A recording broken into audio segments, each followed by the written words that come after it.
That. So let's go ahead and get started. Hi, everybody. Chad Shank at Home Songwriting.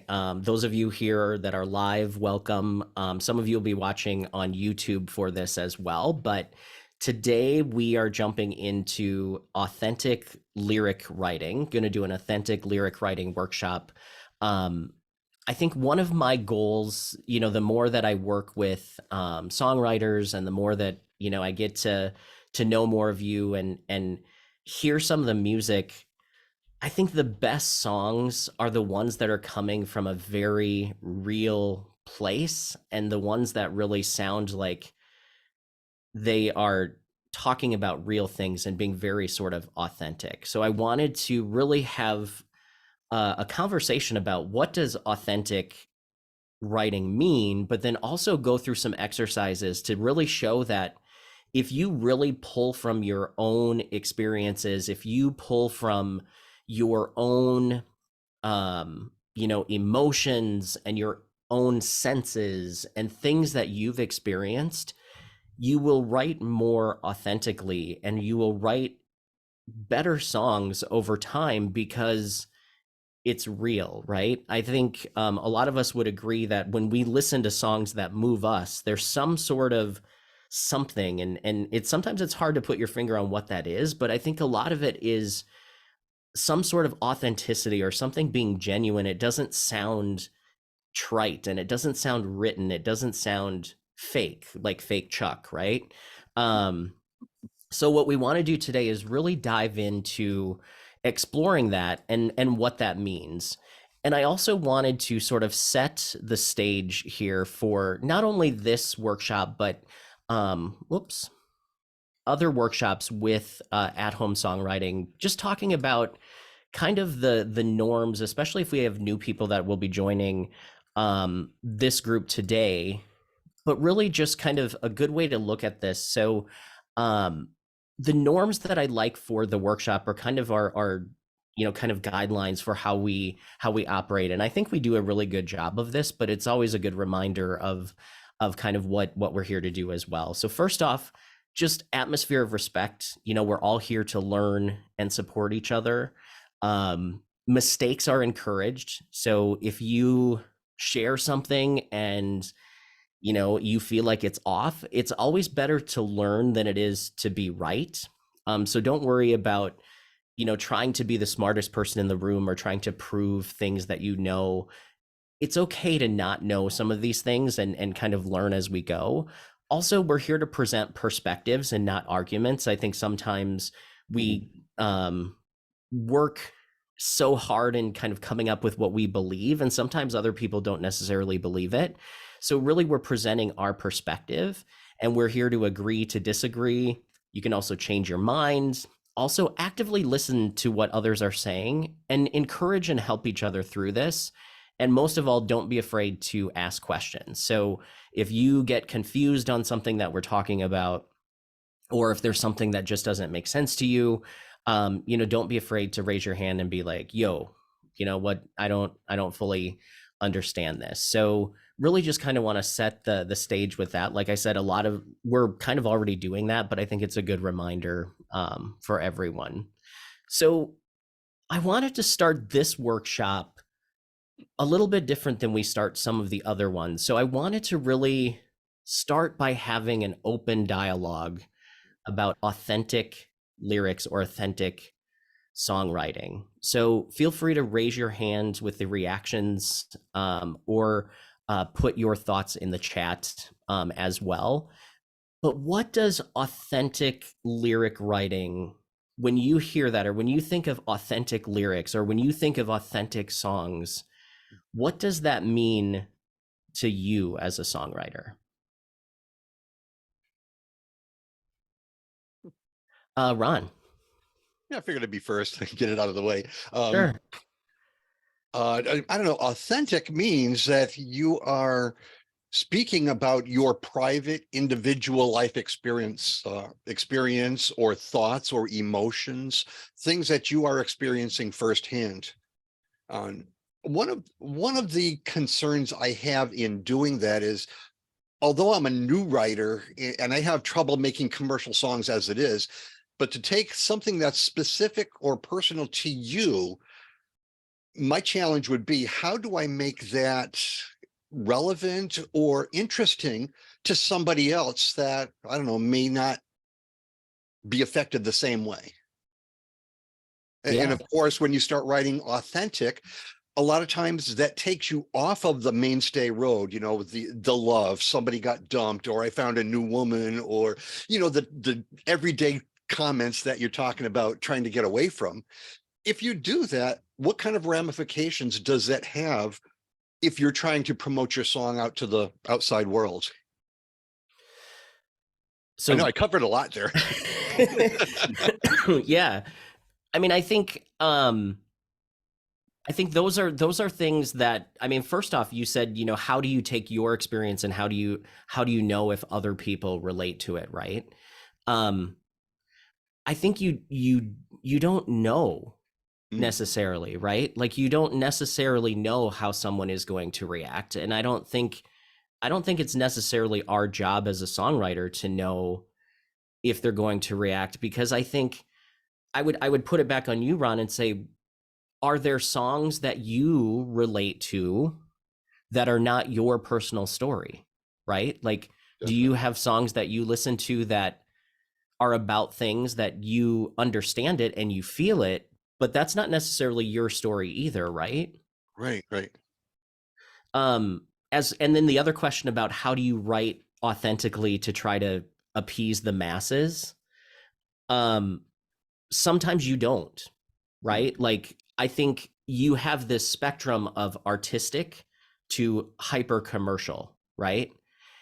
And I think artistic, you can do whatever you want, doesn't matter. I mean, you could burp on the song, you could do whatever you want. Commercial, you're following all of these genre defined guidelines, and you're like, it's almost like formulaic writing, right? Like it's just kind of, you fit the mold 100%. I think most of us are somewhere in the middle of that, right? Like, I think it's good to know how to write the ultra commercial, but I also think the world craves the artistic side of it, where it's your story, something different, because um you may not get your song cut by another artist, but you may be able to um perform your song and still have it connect with people. Does that make sense? it does. It does. I appreciate the thoughts. Good comments. Yeah, well, thanks, Ron. In the chat here, Jeanette says personal, real experiences. Absolutely. So authentic, you're writing about real things. Stu says credible, open, vulnerable, more touching, affecting to hear. Tanya says true representation of myself, not a persona that I present to the world, more naked in a way. Absolutely. Dan says honesty, being open with your thoughts and experiences, inviting co-writers and listeners to experience real emotions by sharing your own. Manzi says authentic for me is where I express what I really feel without being concerned of what others think of it or whether they would like it or not. More like being a real me rather than wearing a mask. And I think what Ron is saying too, that's not easy to do, because sometimes you're opening yourself up in a very vulnerable way that especially in Minnesota, that's not a cultural thing, right? Like Minnesota's the land of like passive aggressive, where you kind of don't share what you really think all the time. Um, so that's a step where you kind of have to get past that. Sayante, you had your hand raised. Yeah, I had a quick point about how to come across as, something that'll resonate with a lot of people while keeping it personal. So I write from a lot of experiences that are like personal to the extent that a lot of people wouldn't really relate to it directly. For instance, I dropped my laptop the other day and broke it, and I was like, I need to write a song about this, but how do I make it relatable? Like, not a lot of people are gonna relate to it if I like go, I broke my laptop the other day and I'm really sad about it. So the way I framed it, I was like, oh, I'm sorry I didn't take care of you. I'm sorry I didn't give you enough time. So it was like a relationship where I'm like personal because I'm writing about a very personal experience that I felt deeply about, but I'm also not making it too specific so that people can fill in the blanks. And I'm pretty sure a lot of people have felt the same way about different people. So I framed it like a relationship where I was like, oh, you know what? I just didn't take care of you and I'm sorry about that. So I guess don't make it too specific would be what I'd like to say if you want to make it more relatable, but not to the extent where it's so vague that people don't really know what's going on. So yeah, that was my point. Thank you. Yeah, so I actually, my view on that is the more vague and sort of generic you make it, the less people you will connect with. Um, because the more images and the more realistic that you write, the more people can see their story in what you're writing. I think writing from a metaphor perspective is great, like turning the laptop relationship into like another type of relationship that's writing in metaphor, basically. Um, but I think the mistake that a lot of writers make is they water down what they're saying, and actually going more generic has the opposite effect on what you're trying to accomplish, because you feel like you're opening it up to other people to fill in the blanks, but you're not even showing people what the blanks are, really. So the more images you have, you're giving them the framework and and basically you're building a house where they can put their own furniture in it. So when you talk to Nashville writers, they talk about you need to furnish the house. You're putting furniture in your song.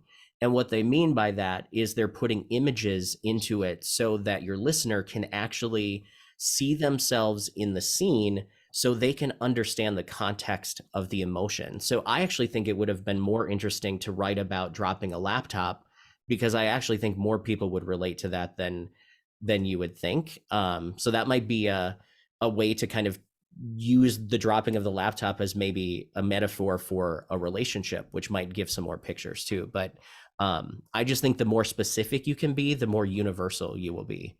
Pierre. Yeah, to me, I kind of sum it up, and been developing this with your workshops and just writing a lot more. Being private in public.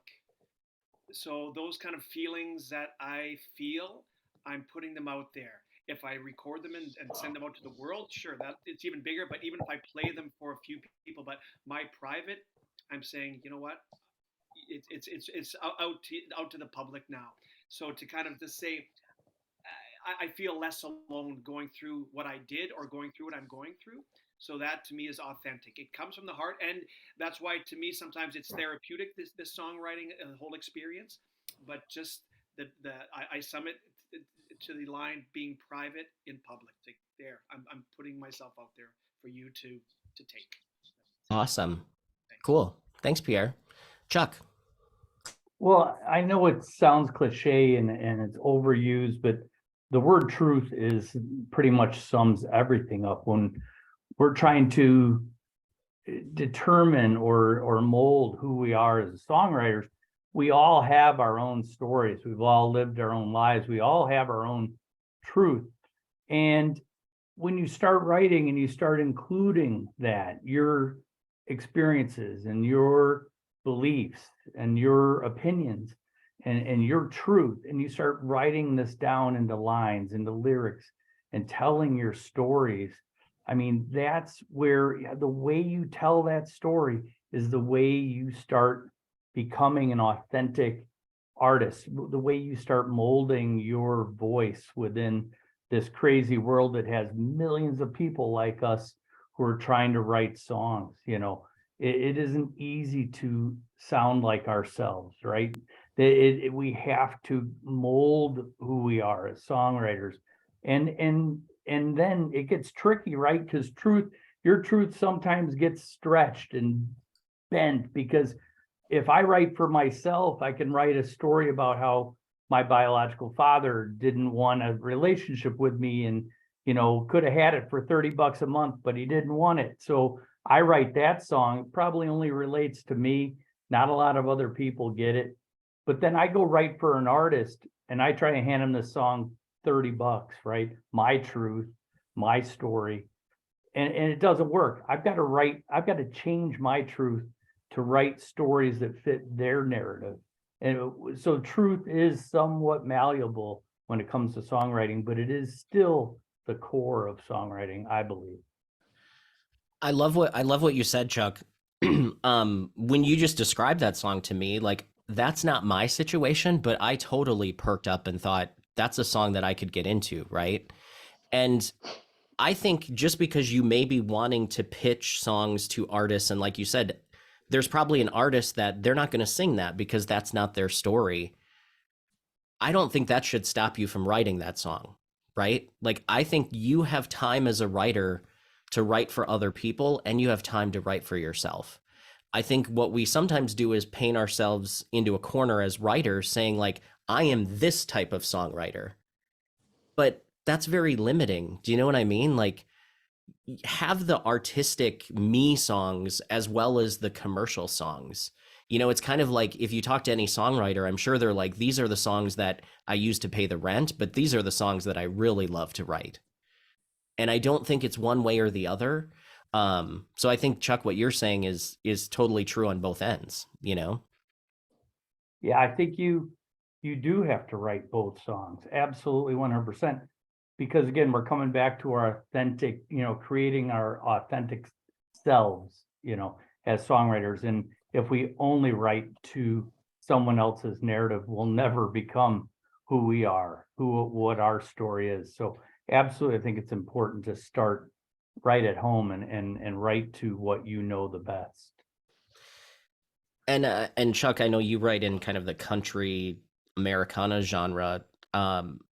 Country songwriting, a lot of people, when they first start writing country songs, they just think, I'm going to throw in a few beers, I'm going to throw in a few tractors, they're going to throw in a couple cowboy hats and a Bud Light, and like, there's a country song. But country music, Chuck's used the word truth. People will see right through when you're trying to write a country song. Like if that's not your life and you can't authentically speak to it, it comes through so loud and clear that you're kind of like a country wannabe in a way. You know what I mean? So I think you have to write what's real to you. And people do notice that. And I just had a dispute on Instagram with an artist this week, a guy who just signed with Sony. He's based in New York. And he wrote a line in a song. He hasn't released it yet, but he shared it. And he wrote a line in a song that, when you're a guy from Scotland living in New York who just signed a deal with Sony in Nashville, and you're going to start writing country songs with your Scottish background, and you start using isms from Alabama, Mississippi, Georgia, I'm going to call your shit on that because that is BS. And I absolutely did call him out on it. And I was right. And he knew I was right, even though he stood up for said something about, they say the same thing in Scotland. Well, that's a bunch of mixed shit. I don't believe it. So I just, I could tell, I'm sure other people could tell, but just didn't call him out on it. But don't try to be something you're not. I think everybody here probably knows that, but just be you, Jeanette, you had your hand raised. Yeah, when I wrote that song to distribute for the song workshop, back then, it was a personal experience, obviously, and it regards my roommates that we used to hang out and whatnot, and then all of a sudden it just completely ghosted me, I guess, or gaslighting, whatever you call it, and it ended up being where I felt it was universal because I don't know what's going on with people. People don't communicate anymore. They don't want to make confrontations. And in the middle of that whole writing process, I realized that it came to that point. And I had read your comment and it really appreciated that when you said, yeah, I think it related to a lot of people. I mean, especially now, it's just pretty sad. Yeah.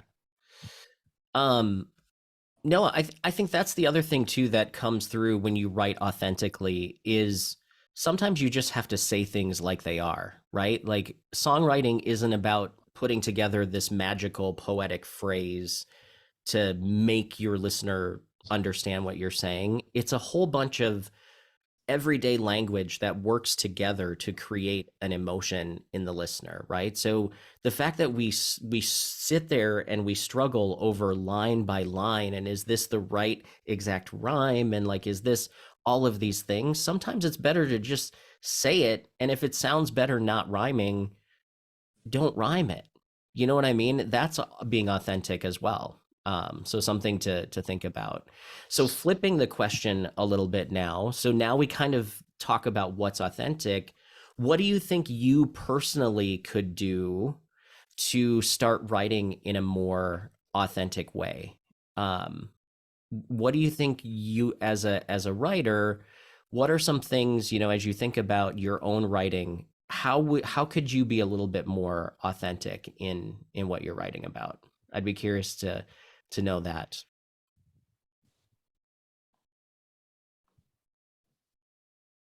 Ron. Um, I know writers that they journal pretty much daily, and there's different types of journaling. And I know we do object writing and things of that nature. But there's also one of the leadership books or classes that I used to take when I was a little bit more active in the corporate world was, at the end of the day, start reflecting on what happened. What did you do well? What did you do that needs improvement? What could you have done a little bit different? And if we do something like that, it really will uncover some of the truths of our everyday lives that may come in handy when we're writing our songs. So kind of paying a little more attention to Your everyday life. your Yeah. reactions to everyday life. Yes. Yeah, Steve Seskin, who a lot of you might be familiar with, says that he keeps a journal of things that make him feel emotional. And he basically writes that down because that could be something that makes somebody else feel emotional. So that's a good place to kind of journal and save those things. Awesome, Ron. Thank you. Les. Yeah. I don't know. This is just kind of a random thought. I'm kind of half asleep this morning. I was thinking, you know, maybe perhaps having a specific audience in mind, like my therapist, having my psychotherapist in mind, as if I were writing a song for her. And yes, I have written songs for her. I don't know, in terms of trying to be more authentic. I always felt like I was a pretty authentic writer performer. But lately, I've really been trying to focus on, you know, stuff that isn't just me releasing negative emotions. I'm trying to aim myself more at things that are uplifting to me, and at least in the hopes that they'll be uplifting for my audience. And I guess the bulk of my songs, I don't know, it's probably 75%, are comedic. And anyway, joined a song circle here locally in Denver recently. And another songwriter who I really respect, oh my God, had mentioned something about, I don't know, he came to a little gig I did, and I had a set of, I don't know, I think it was like 6 songs that all of them were comedic except for the second one. The second one was a serious one. And he said that the second one blew him away because it was so unexpected. He said, because when I get up on stage, it's almost like I become this character that's funny. And while I appreciated his observations, I was also a little offended because I'm like, you know, thinking to myself, wow, the other songs aren't so authentic. No, I'm actually pretty damn funny sometimes. So I don't know. Now it's like trying to find this line of, you know, am I, you know, by going for the joke, am I being less true to myself? I don't know. I haven't answered the question. I've been wrestling with it now for a couple of weeks. Anyway, Yeah. I really appreciate this workshop. Yeah, I would say that you don't have to choose a side necessarily, and I think some balance is probably good. If you really are kind of a more happy person and kind of funny, show that side of yourself, and then also show that, you know, you also have emotions too. I think that's powerful. It makes me wonder, would that other song been as powerful if there hadn't been something lighter before it? Do you know what I mean? Oh, Sometimes, yeah, there was contrast. Yeah, no, yeah, and again, I was kind of like trying to gear my set for the audience. And originally I had all funny songs in there. And then this group that I belong to, dealing with recovery issues, I found out that yeah, they were coming out to support me. And I was like, oh no, I have to have something in there for them, you know, relatable. So that's why I threw in a serious, the second song was a serious one. So yeah, it's, I don't know, when I used to do a ton of open mics, and right now I'm probably doing only about maybe one, sometimes two a week. I used to scan the audience before I got there, take a look at what percentage was men, what percentage was women, what percentage was the 20, 30 somethings, what percentage was the 40, 50 somethings, what percent was the 60 and up crowd, and then try to gear the songs around, whatever I was going to play around that. So I really do like to attempt to, I don't know, just in general, like by age or sex, try to, go through my repertoire and pick out stuff that I think is going to be relatable. yeah. Well, I think with songwriting, songwriting is communication. And I think if you ever go to like a speech class or a communications class, one of the first things they tell you is you kind of have to know your audience, because it helps you set the tone of how you're speaking. It helps you sort of understand what the content should be. So I think just being a well-rounded writer where you kind of have a lot of different things in your bag, if you see the crowd is a certain demographic, you're like, I got it. I got a song that I wrote that probably will work for them. Sometimes it's hard to tell. Sometimes you have a lead balloon no matter what. But but yeah, I think that's totally natural for us as writers to try to sort of write towards the audience. But I think the risk that you have when you only write because you think someone else is going to like it is you forget to write songs that you actually like. But I don't think that's your problem, Les. Yeah, no, I guess in general, I don't think about the audience too much. Why this is sort of an unusual thought for me of like, oh, write something that, for my psychotherapist, or at least not maybe for her, but write something that I would say in psychotherapy where, it's like, trying to be as honest as humanly possible in there. So for me, it's been more of, I don't know, not thinking of the audience so much as I write, but when I go out to perform, it's Yeah. like, I think like another obvious example for me is like, I'll play coffee houses where it's a younger crowd. And then I'll play a church group where it's an older crowd. And I can't use my F-bomb songs there. That's just not going to fly. No, they'll be shocked. Whereas if I use that for the young coffee house crowd, it's like much more fun because for them, it's like normal. And there's a certain amount of, wow, this little old lady has a really dirty mouth, a little Awesome. unexpected. I don't know, what was the name of that woman years ago, used to be on Jay Leno. I think she made cupcakes or something. She was like 90 or something. And man, she would just, without, she went as far as you can go without, having the censors come in. Yeah. Because it was unexpected. So yeah, so the writing itself for me, I think, is closer, except now, I don't know. I'm rambling because I haven't had enough sleep. Well, So I'm gonna shut up. no, I think the message that I'm getting from what you're saying, Les, is really about like as writers, what we're writing, we can decide for ourselves when and where we share it, right? Like not everything has to be brought out every time. And I think that's a really Like that's a note that I'm making for myself, that I can write songs that I'm not going to necessarily show anybody. You know, it's part of the process. It's part of, you know, I still have a song, even though it's not, because it's not it shouldn't be about the result. It shouldn't be about where it's going.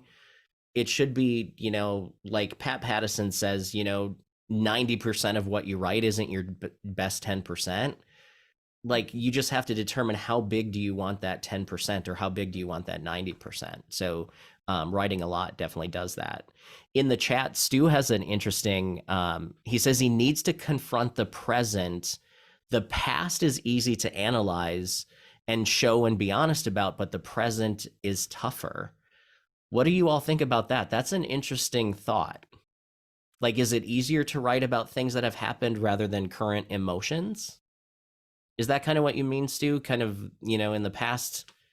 Yeah. Yeah, that's what I mean, because it's settled and it's cold, whereas the present, it's hot and you don't know what the answers are. Plus, it can hurt people if you're completely honest about current problems. Yeah. Interesting. Awesome thought. Dan says writing my morning pages is one of the one way that journaling gets described. Yeah, morning pages comes from Julia Cameron, The Artist's Way. In her book, she talks about the morning pages. So that's where that comes from. Tanya agrees with Stu. So much easier to be honest about stuff that's not so fresh.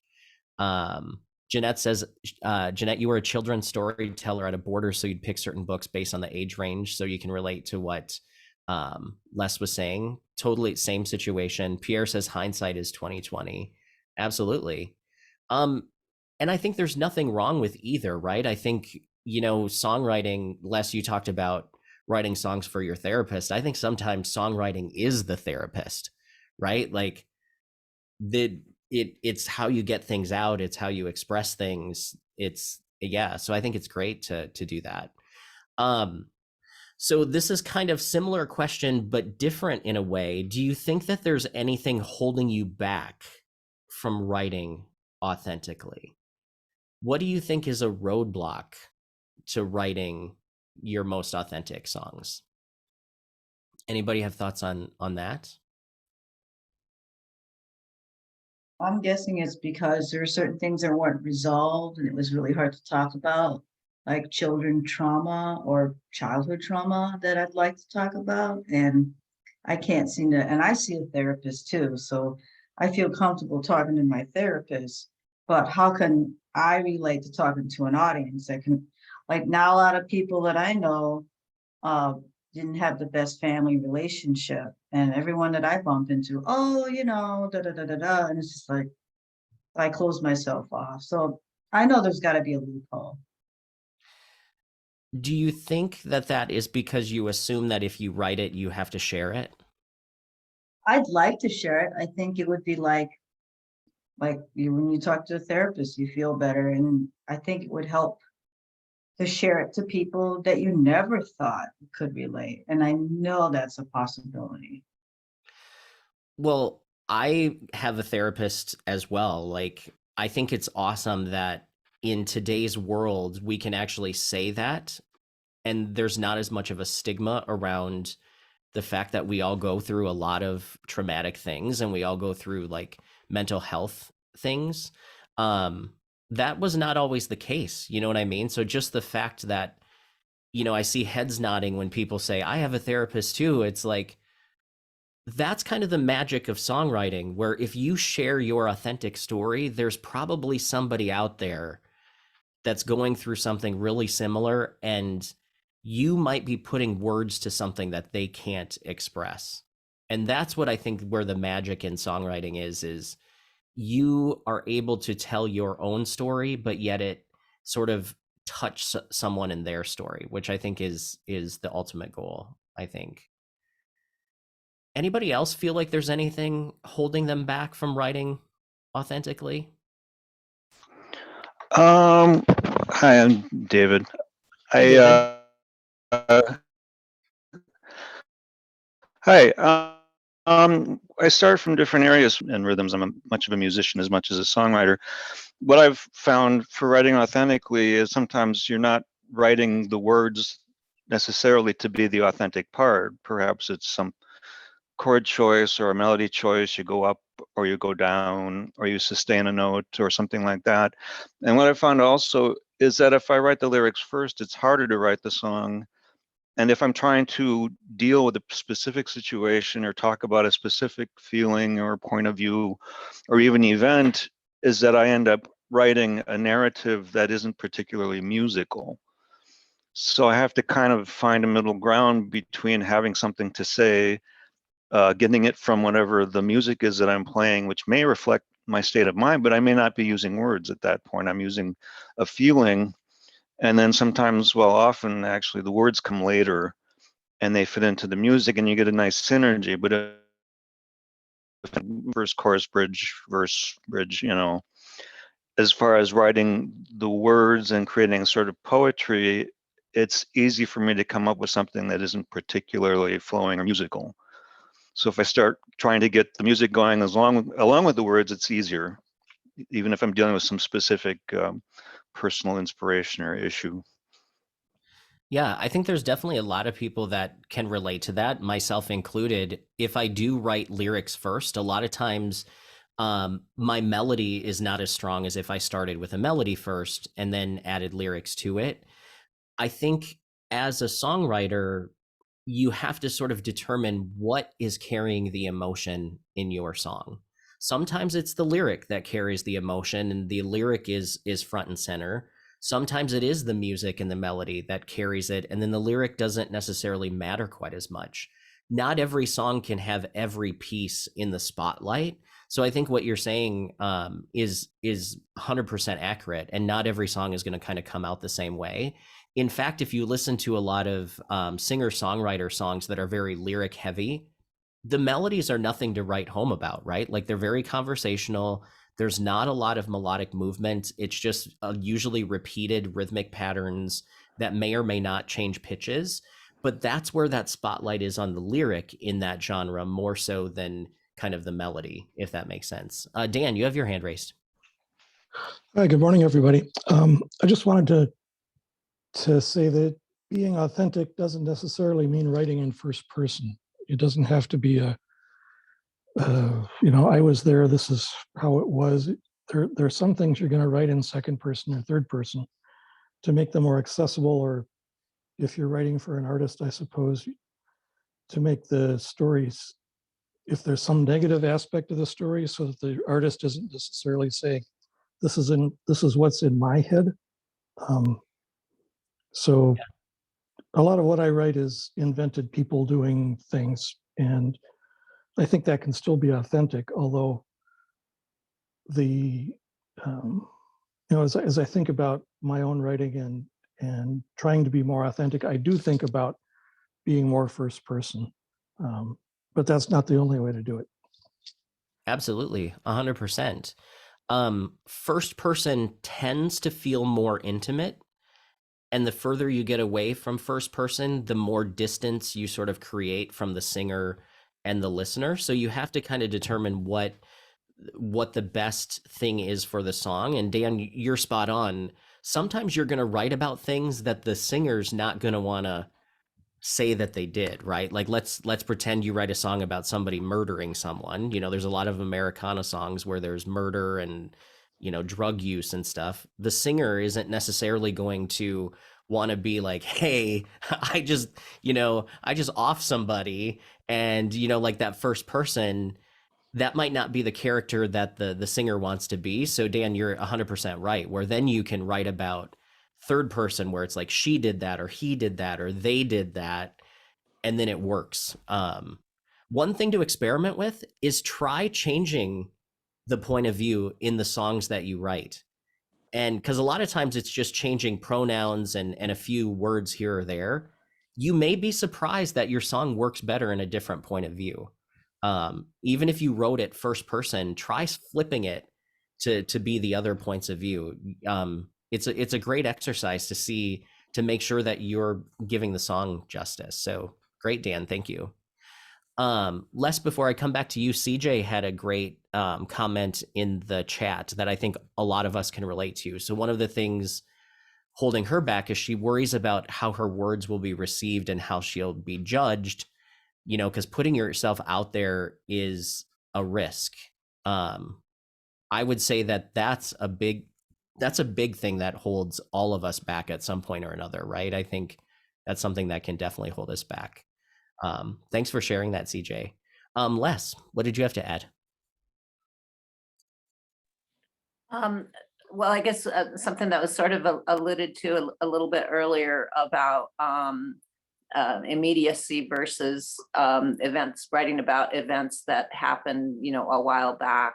I find that by writing, you know, or at least performing songs, you know, where they were written around something that happened, you know, 5 years ago, is very, very freeing in terms of, I don't know how to describe it. That years ago, I saw this singer-songwriter perform, who's, you know, I don't know, you know, really like his work, and he wept as he was singing. And part of me was like admiring him for going that deep, where he's crying real tears as he's going through this song.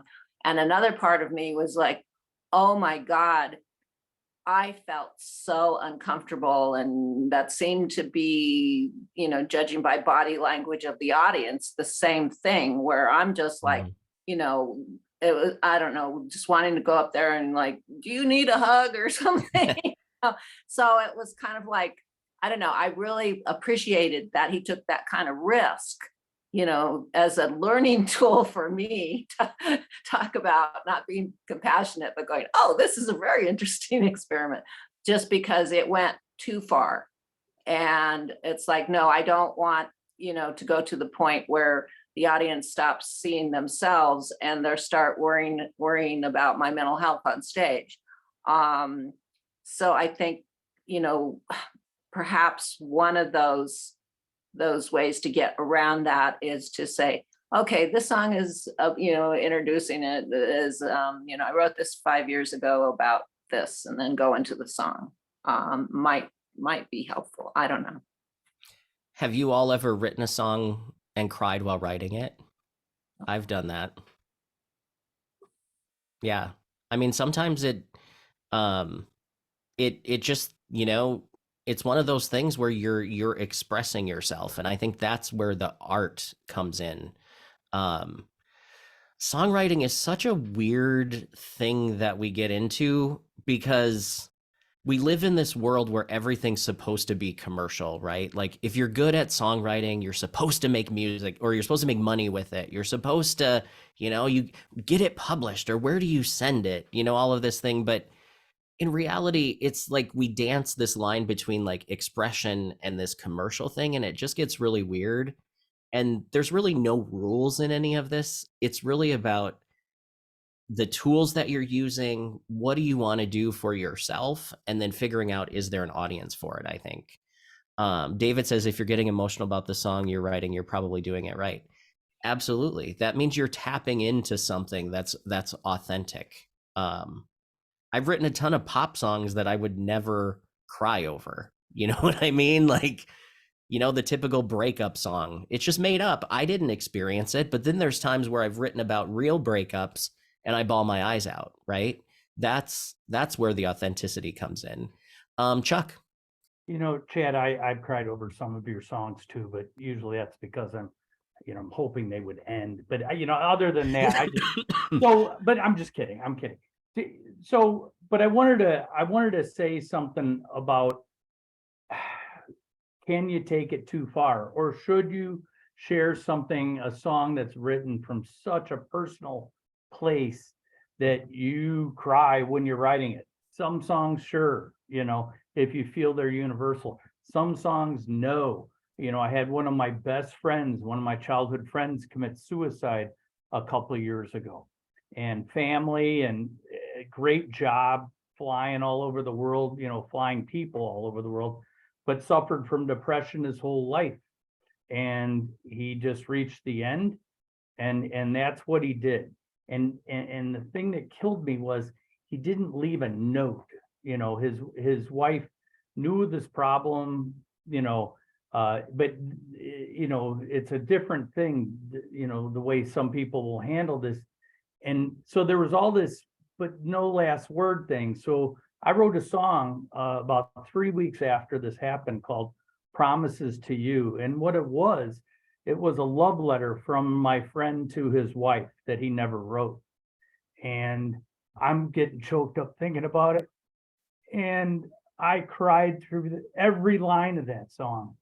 And I've never shared it, not once, because while some people might like the song and some people might identify with it, I don't think the value of it is worth sharing, if that makes any sense. I don't want to put other people into tears like what Les was talking about. I don't really want to traumatize people with a song. You know, if it's healing, right? For me, the writing of it was healing, maybe, you know, but if it's not healing or therapeutic or enjoyable for the listener and it just evokes bad memories, then that's a song that doesn't need to hear the light of day, in my opinion. Yeah, no, and Chuck, thanks for sharing that. Like that's you know, that's what I love about this group, is being able to share like that. And I saw people react when you were telling that story. And for me, that's what I think is so great about songwriting is, Chuck, if you weren't able to write that song, how would you express what you were feeling? You know what I mean? That's where, like, that gave you some form of release. That's what I just love, the magic of songwriting and being creative. That's what we as artists and songwriters are artists. That's what it's all about. Jen, you had your hand raised as well. Yeah, so I'm gonna go a little woo-woo on you here for a minute, but Okay. so I have been studying shamanic Reiki, and I've been a shamanic practitioner for years and years and years. And one of the things that struck me about the whole idea, and we were talking about, you know, like getting up on stage and performing songs that make you cry, right? Like if you're performing a song that makes you cry. Years and years and years ago, I performed in a small group with a few other women, and there was one song in particular that, excuse me, that we performed a lot by Anne Reed, the singer-songwriter Anne Reed. It was called Leap of Faith. I don't know if anybody's familiar with the song, but she wrote it during a time when she was going through treatment for breast cancer, and she wasn't sure whether or not she was going to survive. It was pretty aggressive. It was pretty advanced. And she didn't know whether she was going to survive. And the song is just beautiful. And I had to learn the words to perform it because we were covering other artists' songs at the time. And I had to learn, the words and perform it. And I found myself, like, the words were just so beautiful, and they could apply, like we were saying, like, not everybody's going to get breast cancer, but the words of her song could apply to so many things, and they were so relatable for so many stages of our lives. And I remember trying to learn the words to the song and just like practicing it, like I'm in tears, like I'm trying to, like I can barely sing it because I'm crying, like when I'm singing it. And it occurred to me, and then it occurred to me once I started writing my own songs, something kind of clicked, because part of the work that I do as a shamanic practitioner is I hold space for people who are in really dark places, are going through really difficult times, including myself. But that's part of the work. That's part of what you do as a shamanic practitioner, is you have to be able to hold space for other people, and not completely like break down and lose your shit. Yeah. And I kind of, that really was an eye-opener for me when I started looking at, my songwriting as part of my shamanic practice, as a way for me to hold space for other people the way Anne Reid was holding space, for other people. And it took me a few weeks, but I was finally able to perform it, to sing that song without like bursting into tears, which was good. Yeah. But there's this aspect of it, there's this very spiritual aspect of songwriting, where we really, and I think, and I think a lot of us understand that, to some degree, that we have to be able to talk about these difficult and uncomfortable and, even like really scary things, and kind of keep our wits about us, especially when we're performing them. And I think that's part of what makes part of what makes like, I guess like indie songs so much more relatable to me than like your run-of-the-mill pop songs, because they are, they do look at some of those really difficult things, and they are, when you write these songs, being authentic, it really means being vulnerable, being, really putting yourself out there, being super vulnerable, and, being able to kind of detach from that whole, oh my God, I hope everybody likes the song type thing. I think like it's really important to just, to just put your, to just put your most authentic self out there, and just not give a damn what anybody else is really going to think about it, and trusting yourself, like, in your heart, in your heart, if something is real and authentic, and if it's going to be relatable. Yeah. So yeah. And I think the key is write it, and then Yeah. you can decide what you do with it. Yep. You're in control of that. I want to show you guys a song that Andrea Stolpe played for us at her retreat recently. And what I love about this song, and it's by a Nashville songwriter, Travis Meadows. Chuck, I know you're familiar with Travis Meadows. Some of you may be familiar with Travis. I'm not going to talk about Travis's history until we listen to this song. But pay attention to how there's no flashy poetic language in this. People talk about, your first line has to be an amazing first line. Like, you have to like hook everybody, and like the first line is so important. I want you to listen to this song and tell me if you would have ever thought that this would be the first line that you would start with. So this is a song that Travis wrote. It's called Learning How to Live Alone. And I'm going to share my screen. So this is Travis Meadows.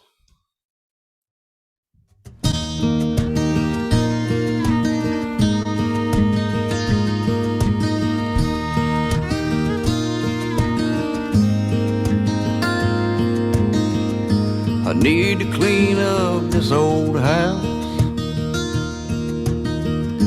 I need to take the garbage out. My boy's coming over for the weekend. I can't wait to see him. We'll order out and watch cartoons. Build a big old fort in the living room. He's only 8 years old. He don't know. I stay home a lot, alone a lot, and I try to turn the lights off around 10 o'clock. I read some, it might need some. I don't know what to do with all this freedom.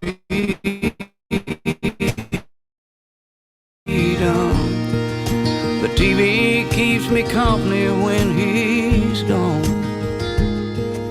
I'm learning how to live alone.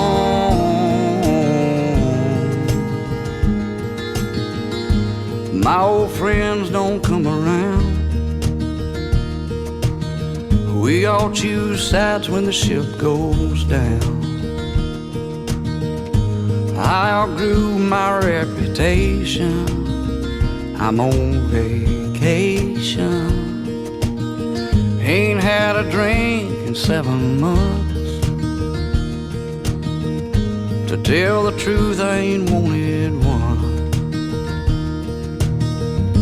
The holidays got pretty rough, though I came so close. But I stay home a lot, alone a lot, and I try to turn the lights off around 10 o'clock. I read some, hit my knees some. I don't know what to do with all this freedom. I sleep better with the TV on. I'm learning how to live alone every night. Might be just what I need. I think this whole thing will wind up being good for me. I sleep good, eating pretty good, and I'm doing better than I thought I ever would. I read some, try to hit my knees some, and I pay my health a little more attention. At this point it don't matter who was wrong. It's time for growing up and moving on, and learning how to live alone.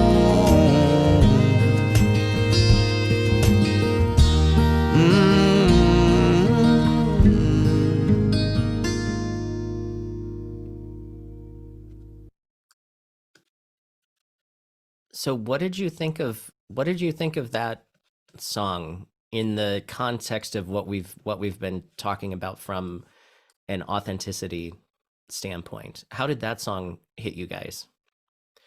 Pierre. He definitely put himself out there. I'm thinking what I get from the song is that he had a drinking problem, and maybe the wife left him, and of course they had a child together, and now he's lost that, so he's got time on his own to think about all maybe the mistakes he made and different things. But just one question, and maybe Chuck, because I know you're really into it. They try to hit my knees some. Is that he prays now, or does anyone get that? Is that that's what it would be? Because I saw that a couple times. I went, okay, I guess so. But anyway, so for me, he's putting himself out there. He messed up, and now he's got so much time. Well, clean the house. I guess I'll read. Now my son will come over and have fun, but he knows that. Yeah, he because of his drinking problem, he messed his life up for now. That's right. I take from it anyway. Yeah.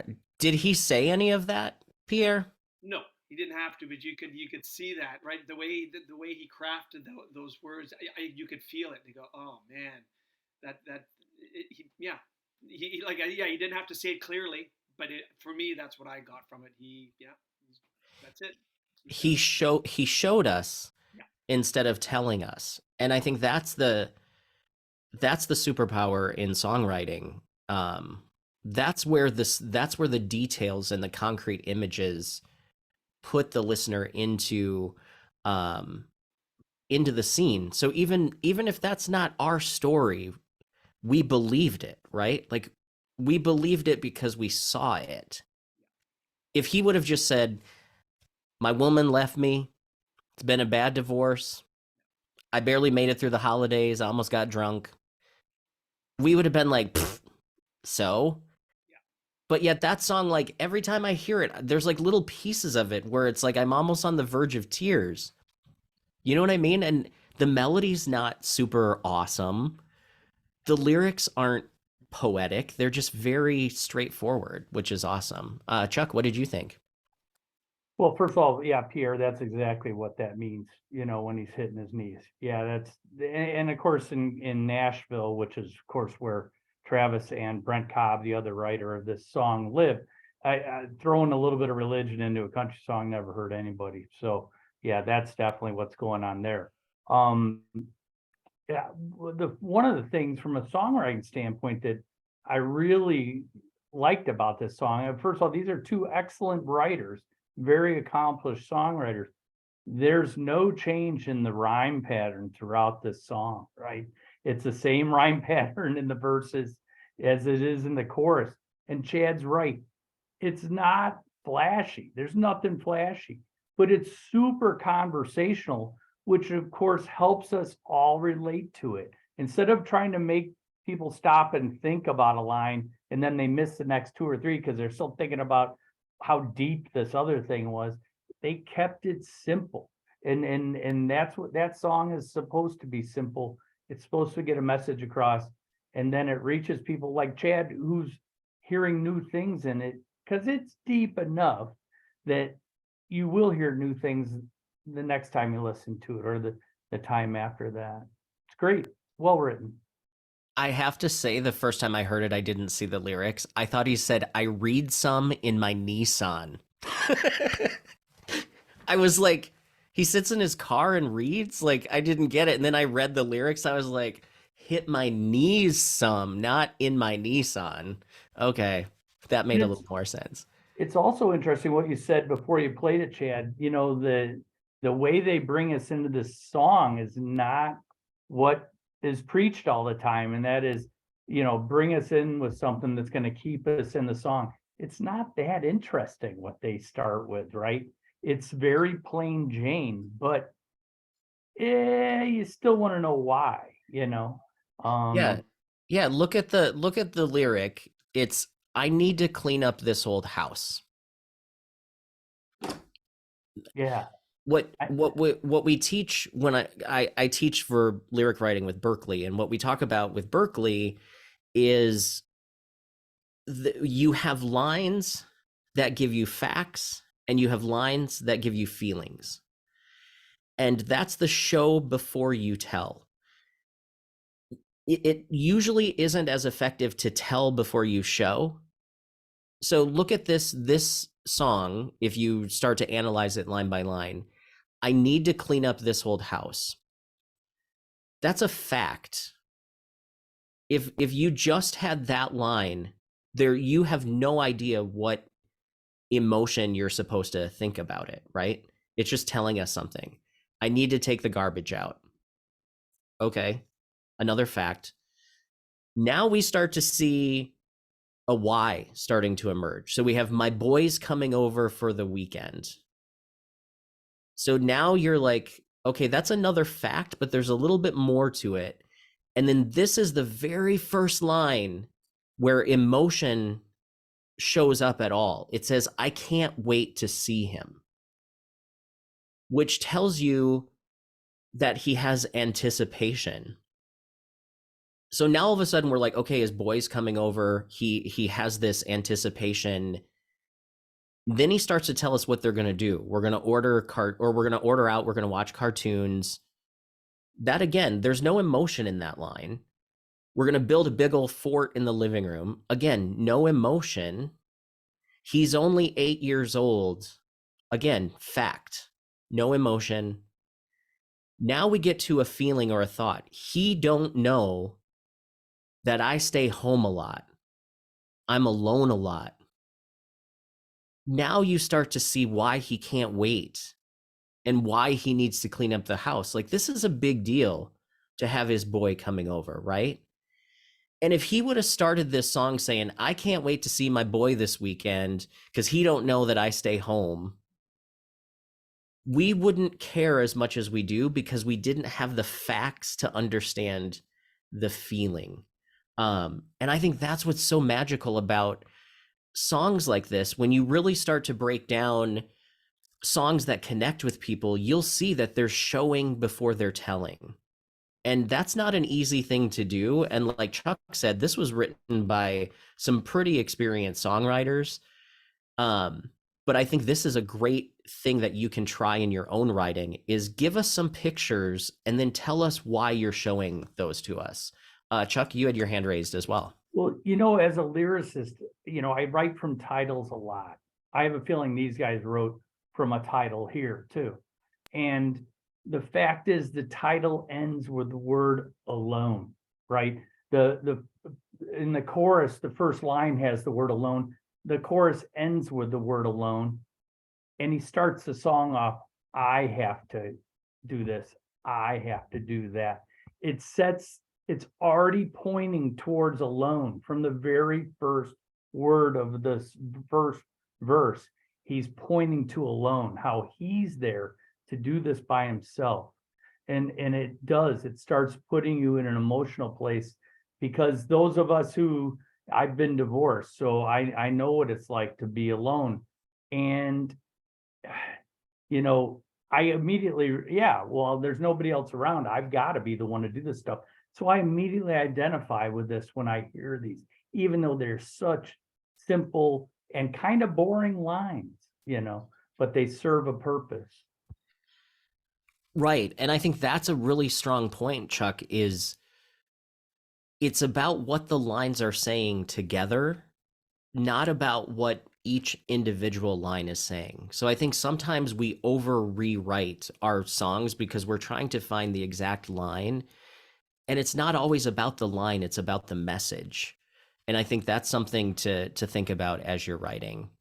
So I thought we could do some exercises today to really kind of get you thinking about writing authentically. And for those of you who have been in these workshops before, we're going to do some sense-based writing about a topic, because sensed-based writing, when you start to go into your senses, sight, sound, taste, touch, smell, how things move, like what are you feeling physically inside your body? Like, do you feel nauseous? Do you feel dizzy? Do you feel like things that are inside the body, but not necessarily emotions, like physical things? When you write from those descriptive words, that's the way that you pull your authentic experience into your song. So even though we write about the same things, no one has had the exact same experience in their life. So no one will write the exact same story about an object. They won't write the same description of an object. And what I wanted to do today is do some exercises to do some actual writing on kind of an expedited way to show you that you will get a lot of different results, even though we're all starting from the same place. So the first exercise that we're going to do is I'm going to set a timer for 5 minutes. And some of you have done this before. Some of you, this may be new. This is what Pat Pattison has termed object writing. So you're writing about a thing, which is usually a person, a place, or a time, and trying to hit on all of your 5 senses and then movement as well. So for 5 minutes, just do some free writing. This is not writing lyrics, so don't try to rhyme. Don't try to impress anybody.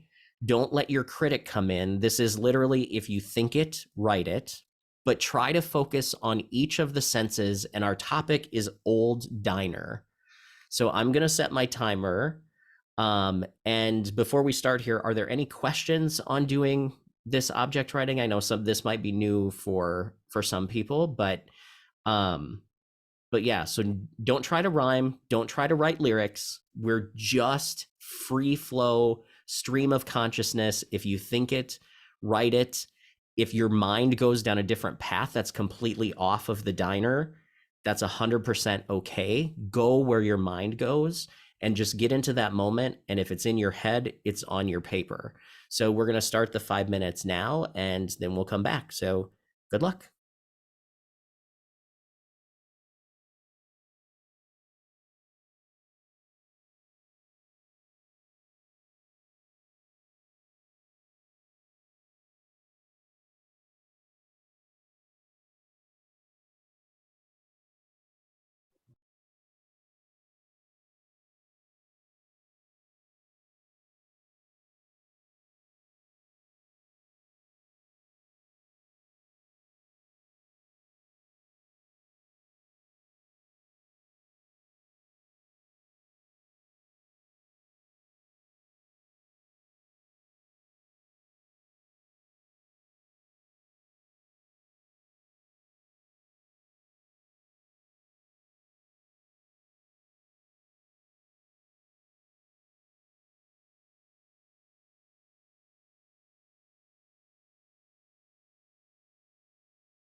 Got about 10 seconds left.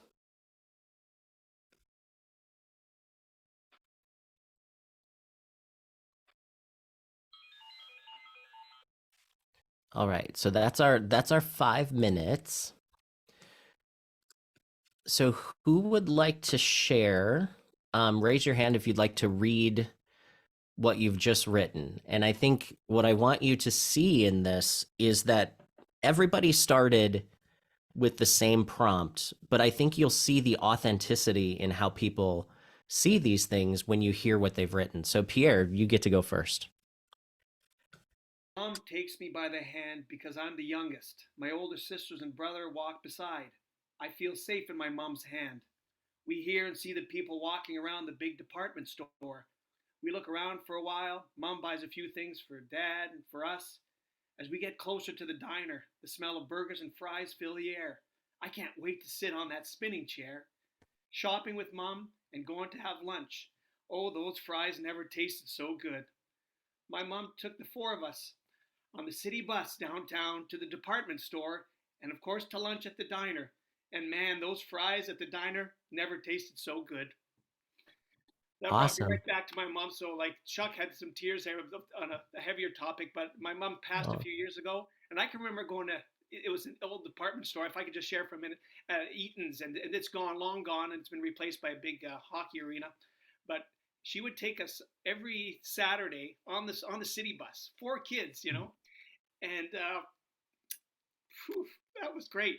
So thanks for letting me share that, because those fries never tasted so good. Thanks, Oh, guys. Thank you. thank you, Pierre. Thank you. Um, I don't know about you guys, but Pierre, I think you have a song there. Like literally you could almost just sing what you wrote and you have a song, you Thanks. know? Thank you. Yeah. Uh yeah, awesome. Les, how about you?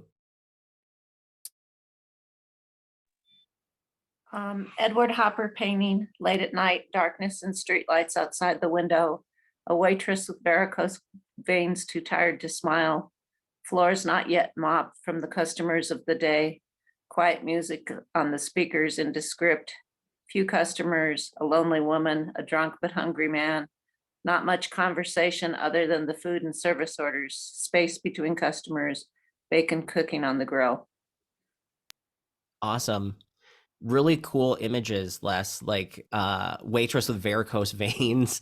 Like I mean, that's all you said about her, but I see other things just in what you said, right? Like my memories are filling in the picture that you painted for me, which is great. So, yeah, awesome. Thank you. Dan, you had your hand raised as well. Thanks. Here we go. The day is so hot, it's not just the fry cook sweating, it's everybody at Mickey's. The glass front door is tied back with a checkered apron that Martha borrowed from the rack in the back. The screen door squeaks and slams. The hash browns sizzle and the coffee's burning while Martha takes orders at the other end of the counter. The kid in the corner booth is crying about his waffle being cold. The boomerang formica on that table is sticky with cheap maple syrup. Old Joel spilled his Diet Coke again, and the linoleum floor is sticky too. Awesome. And you said Mickey's Diner, so that took me right to downtown St. Paul. So awesome. Nice work, Dan. Thank you. I love the image of the apron holding, like tied to the door. Like that's a really cool line. Awesome. Jeanette.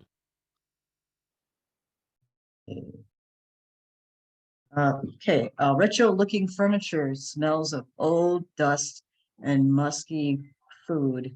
And the floors are creaking as the feet start shuffling. And regular customers, you can tell, have been there as they chat. And the fresh brewed coffee, as you hear it sizzling in the old coffee maker. And the door is creaking every single time it opens and closes. And the sounds of the music playing overhead can tell it's a tape player. Awesome. When you talked about the old coffee maker, like that totally gave me images of like those old school coffee pots, but then also it's almost like I could smell it just from you saying about the sound. So awesome. I was a waitress at WAG, so I know. Awesome. Do you all see how like these things are these images that would make awesome lyrics to kick off a song? You know what I mean? Um, so cool what you're writing. Thomas Lang, I saw that you had your hand raised. Uh, yeah, can you hear me okay? Yep, we're good. Good. Okay. Yeah, I've been lurking here for a while because I'm new here, and I just wanted to kind of feel my way around a little bit. But it was a great exercise, and people, it's very interesting all the different takes that people have on this. This is what I wrote in a stream of consciousness as we started the exercise. And my cat is out of control here. But I love it. an old man shuffles into the noisy room. Voices permeate the air like the smell of eggs and bacon. He sits at his usual spot at the counter, and he can almost taste what he's about to order, as he has so many times before. So Awesome. it was simple. You had some really good verbs in there. I think one of the things that we forget as songwriters is sometimes we try to come up with adjectives, and where a lot of the power sits in how you explain something in a short amount of time. You know, I think all of us have heard songs where we're like, how do they say so much in such a short amount of time? A lot of that comes from the verbs. And you said something about the way that he walked in. There was a different verb that you had. Was it shuffled? Yeah. Right. If you would have said the old man walked in, that's a different picture than shuffled, right? So nice work on the verb use there. So really cool. Thank you. Chuck. Bacon sizzles on the flat top, and the scent of fried fat and eggs fill the air as the servers rush back and forth behind the counter. The ring of an old cash register is interrupted by the slamming of the door as Betty yells out, "He wants his toast dry." Through the window, rain falls as a funeral procession slowly makes its way down Main Street. It's cold again, and as the door opens, a rush of winter air fills the booth next to me. A couple steals a kiss. Wow. Raise your hand if you put yourself into that situation with Chuck. Yeah. That's where that sense-based writing, when you hit on those senses, that's how you pull your listener into the mental movie that you're actually sort of writing with your song. We'll talk about what you do with this writing in a few minutes, but Chuck, that was really cool. Awesome. I loved how you started with scent too. A lot of times we start with sight, but starting with kind of the smell was a cool way to start. David, you had your hand raised as well. Yeah, I kind of went with more sort of images and then narrative. I'm just going to zoom through this. Sure. Dishes clatter, crash, glass and porcelain, slightly grimy, careworn, weary at the end of shift, kids' energy, door opening, closing, people leaving, entering, memories in every booth, same coat hooks on the wall, so many different coats. Worn floor, people hurry through, leaving bits of their lives behind, revelations, heartbreak, friendship, passing the time, feeding the engine, reading the paper, watching the world go by. Same menu as when I was young, same cook, same waitress, same crooked counter stool stuck at the wrong height. Smell of bleach, smell of hot grill grease, tired smile, melancholy cash register, spare change for tips, lonely people next to happy families, lovers next to old men laughing. Awesome. Yeah, even though it wasn't written in the same kind of form that other people are writing, you still took us into that picture. Like it was every time you said a different line, like I was still in the place. So nice work. Thank you. Thank you. Ron. And I got a silver tin box on the side of the road, the greasy spoon. 2 o'clock in the AM or in the morning runs after a night of partying for my favorite sausage, pepper, and cheese sub, the red Plymouth Fury 3 I drove to get me there. People watching me walk in causing discomfort. The rich red tomato sauce dripping into my empty stomach, soothing the munchies. The waitress offering me coffee. The diner with a history, smelling musty, and loose tiles moving beneath my feet. The low whispers of sparse conversations. Very cool. I think a lot of us have lived through those late night diner runs, which that took me right back. I loved how you described the car too, because that sort of put it in time. For me, I don't know if that's how you meant it, but that's how I took it. So that was super cool. Thanks, Ron. Brian.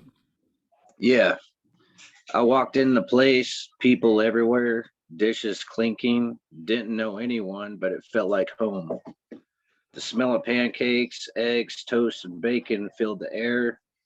I sat down at the bar, a nice lady with her hair up and pen and paper in her hand.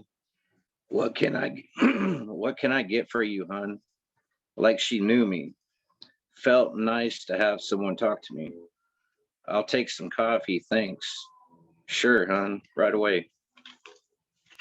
Awesome.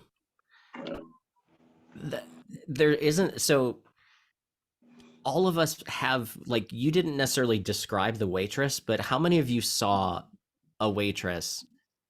Like, we all could probably describe the waitress back to you, even though you didn't tell us, because, and the way that she said, "What can I get you, hun?"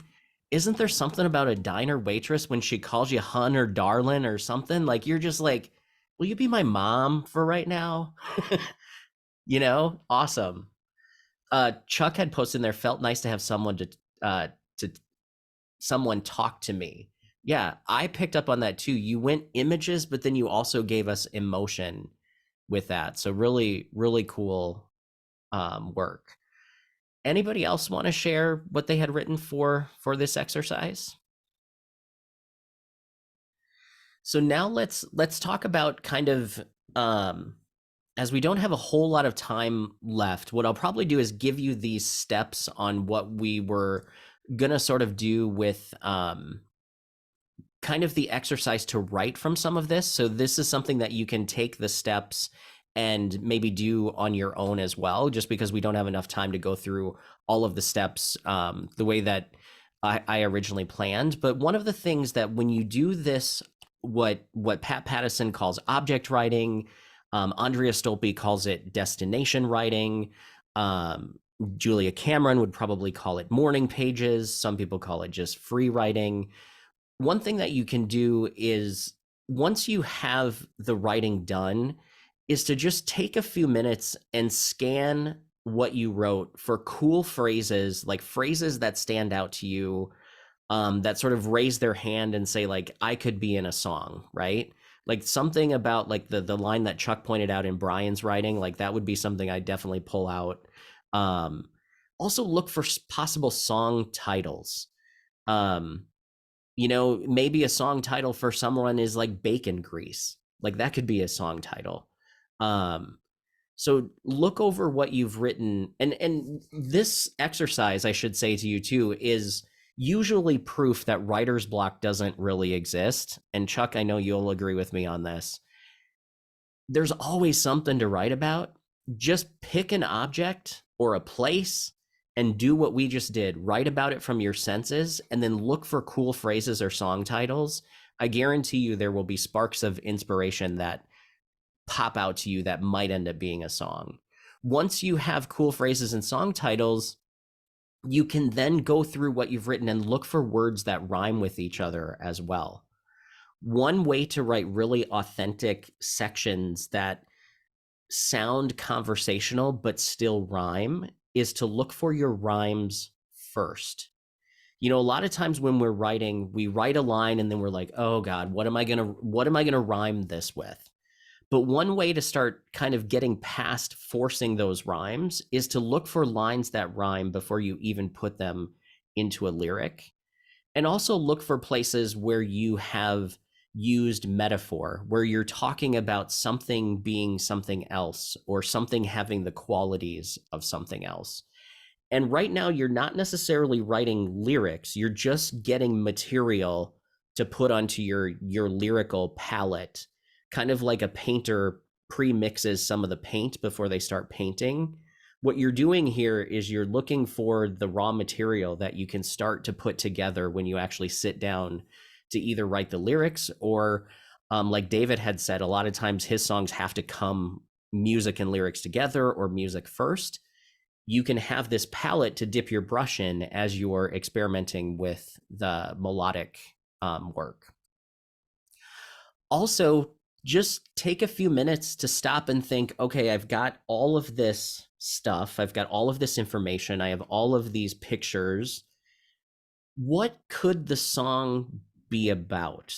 And when we start to say, what's the song about? A lot of times that starts with what emotion or what situation am I trying to deliver, in this song. So just as an example, Brian's writing where he says it's just nice to have someone talk to him. Like my songwriter, like antenna went up instantly. And I was like, that's the song. The song is about being alone and going to a diner and feeling like you belong there. Right? Like that's, for me, that's the concept or the emotion that I would explore.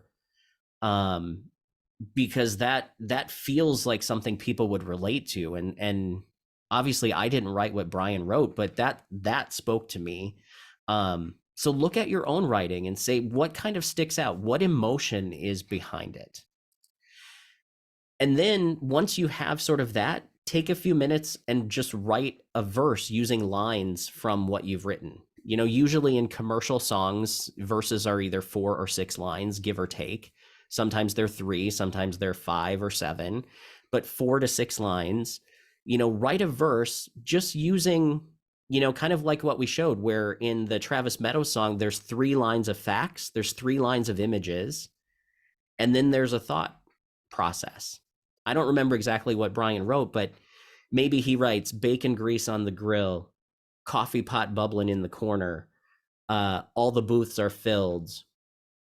It's nice to have someone talk to me, right? So facts, facts, facts, emotion. So you could write a verse really quickly with what you had written. Next, once you have your verse, and you can do this in any order. Honestly, you could write your chorus first, you could write your verse first, it doesn't matter. But take a few more minutes and then write a chorus. Sometimes writing a chorus means just repeating your title. Sometimes we overthink what a chorus has to be. You could even have a verse refrain song where you have the verse and then you wrap it up with whatever that title line or whatever that hook line is as well. And then do the same thing and write a second verse. Give us more of that story using the structure that you had in verse 1. And now you have a chorus, a verse 1 and a verse 2. And then you can write a bridge or a verse 3. And you've basically written a song. And if you set timers for each of these steps, you could take each step and, like, let's say you have an hour that you want to write songs, divide each of these steps by 60 minutes and set yourself a timer so you don't allow your critic to sneak in, because that critic is the writer's blocker. There's a time for you to create and there's a time for you to edit. And what happens when you get writer's block is you're trying to edit and write at the same time, which sometimes can work, but sometimes it shuts the machine down.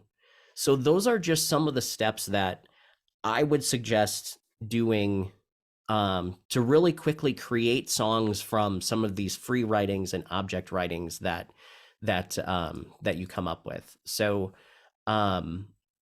any thoughts or questions on kind of what we've covered today? How do you feel you will use some of this in your own writing as you go out into the world and start writing more songs?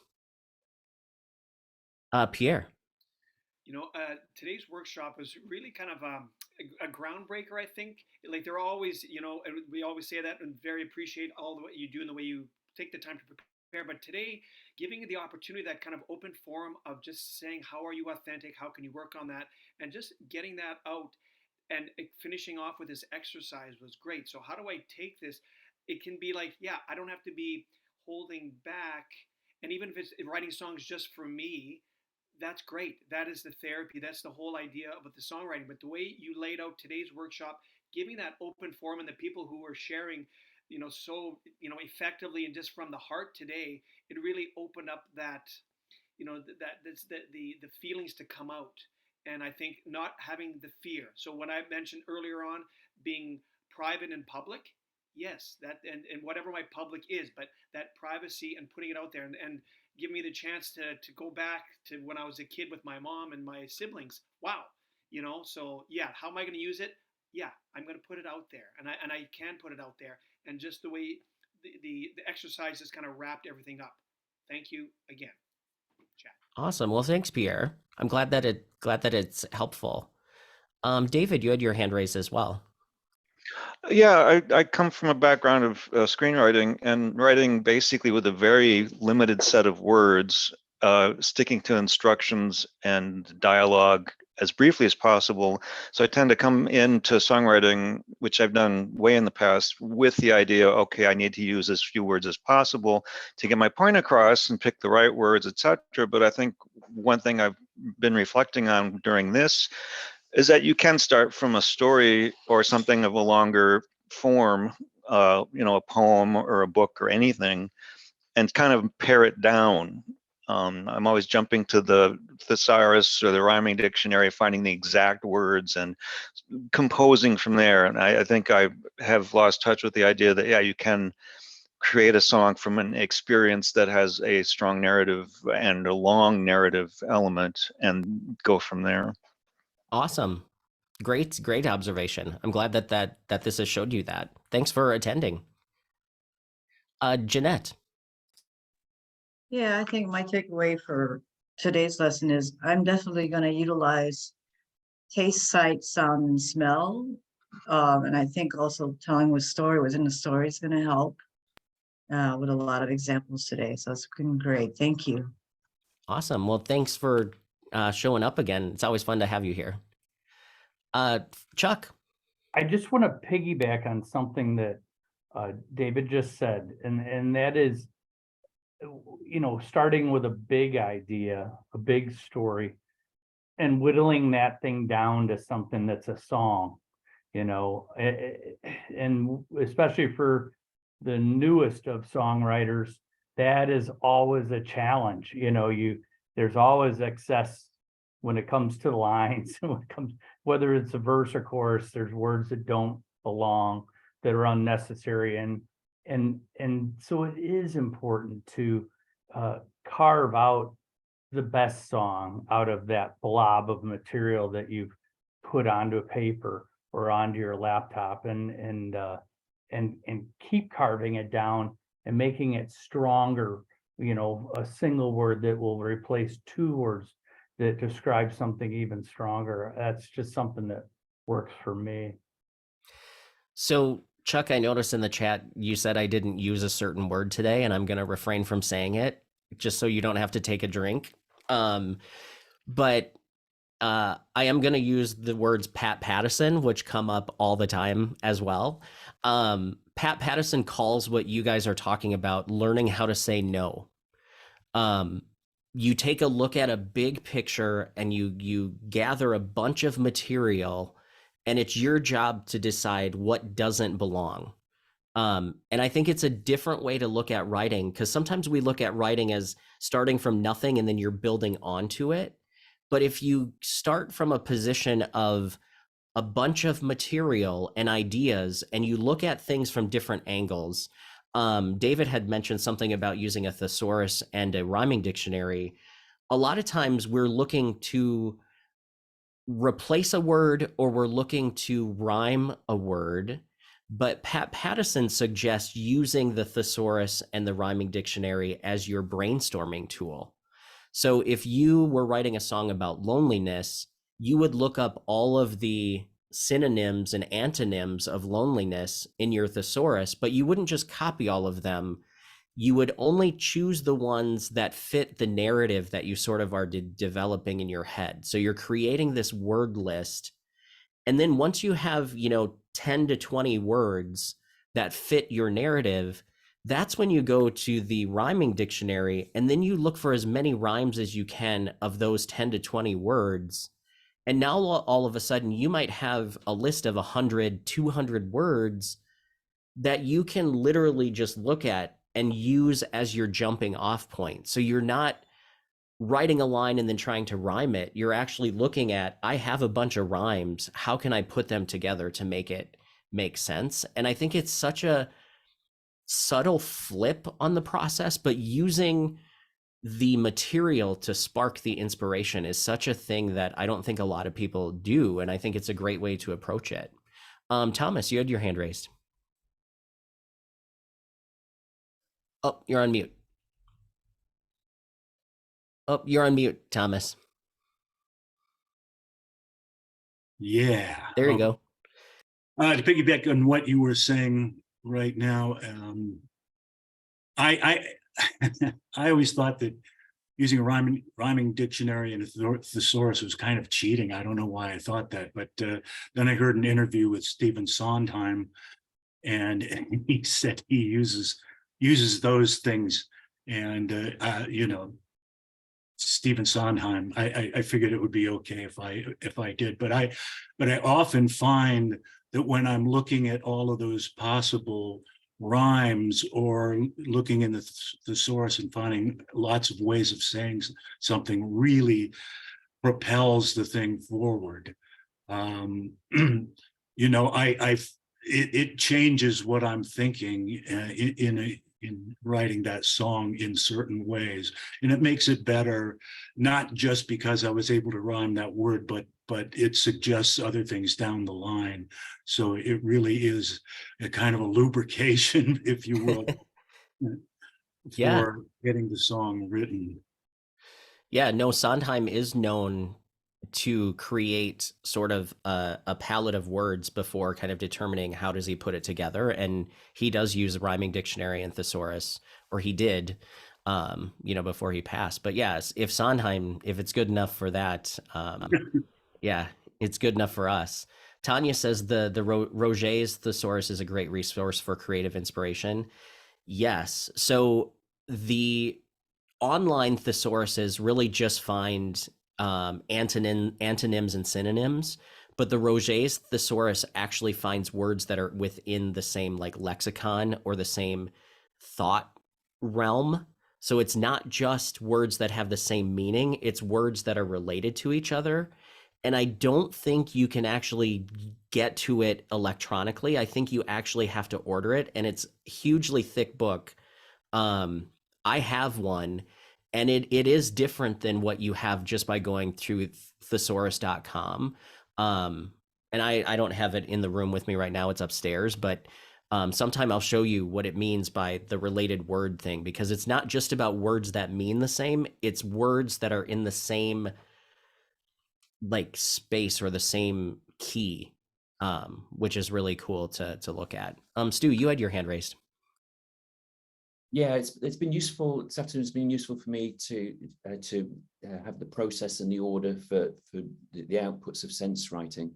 And it's also been really good to see so clearly a song that shows a whole kind of life situation without telling actually any of it. That was really good. And it's good to get inspiration for topics, for starts for new songs. For example, someone mentioned about therapy, and someone else mentioned about inventing characters and putting them in situations as a way of getting authentic.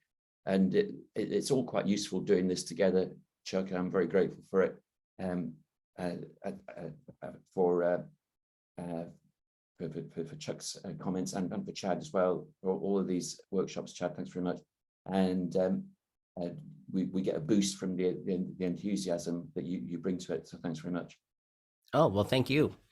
Rosale in the chat says, what is the book?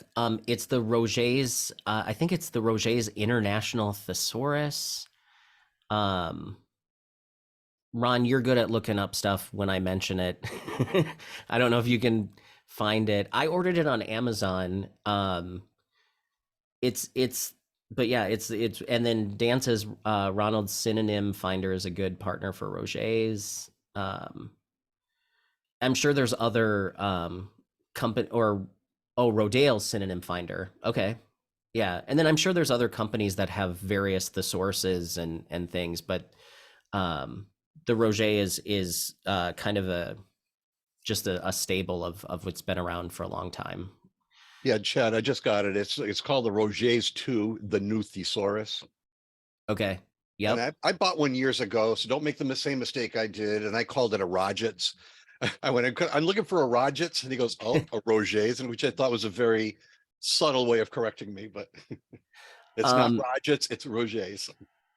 Yeah, and Greg made a good point too, like Chat GPT, for those of you, I'm sure you're hearing all kinds of things about AI. One of the ways that you can use AI as a tool is you can ask it, give me words that relate to pain, and it will spit out a bunch of words that relate to pain. So it does that as well. Another thing, there's a site called relatedwords.org that I use, where you just search for a word and it will give you related words that are related to the topic. And then it's sometimes fun to fish out different words from there too. And then rhyming dictionaries, I use Rhyme Zone. I use double-rhyme.com, which does multi-syllable rhyming and multi-word rhyming. Greg says Master Writer is a resource. I know some people use that. I've never used Master Writer.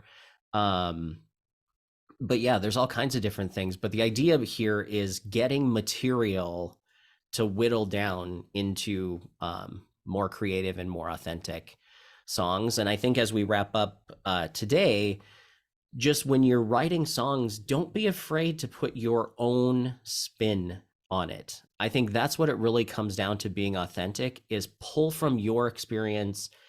Don't try to copy what's already been done. Write about things that may seem everyday to you, but when it's put into a song, it becomes magic, right? Like the Travis Meadows song. He didn't say anything particularly poetic or deep, but yet we felt emotion in what he wrote because of it as a whole. So I think that is a goal for all of you as you head out to write. And I think listen to Travis's song, that song, and other songs that he's written, and I think it will give you a sense of maybe ideas for your own writing. I think that's a great way to learn, is paying attention to what other writers are doing. So before we finish, are there any other questions or thoughts on what we covered today? If not, I want to tell you all about next weekend. So same time, same place. So 10 Central next Saturday. I am having a special guest on this Zoom, Matthew Griswold. He is a songwriter who is signed to Universal. He has a publishing contract, and he writes songs for TV and film. And that's how he makes his living. He's a full-time songwriter and musician. Has obviously a deal with Universal. So if you have questions about writing in that type of a way, next week will be a really great workshop, because you'll have a chance to actually ask him questions about how he does what he does. How did he get where he is? I'll ask him questions, kind of kick things off, but I think it will be a good meeting. And he seems like a really nice guy from the conversations I've had prior. So don't miss that one. I think it'll be good. So thank you all for coming today. I hope this is helpful, and want to remind you that in May, we're going to do another songwriting challenge. I've already been cooking up what the criteria is going to be. So that will be fun, again, to listen to what everybody writes, and we'll kick that off on May 6th. So thanks, everybody. Have a good rest of the day. Thanks, Chad. Thanks, Chad. Bye, everybody. Bye-bye. Bye-bye.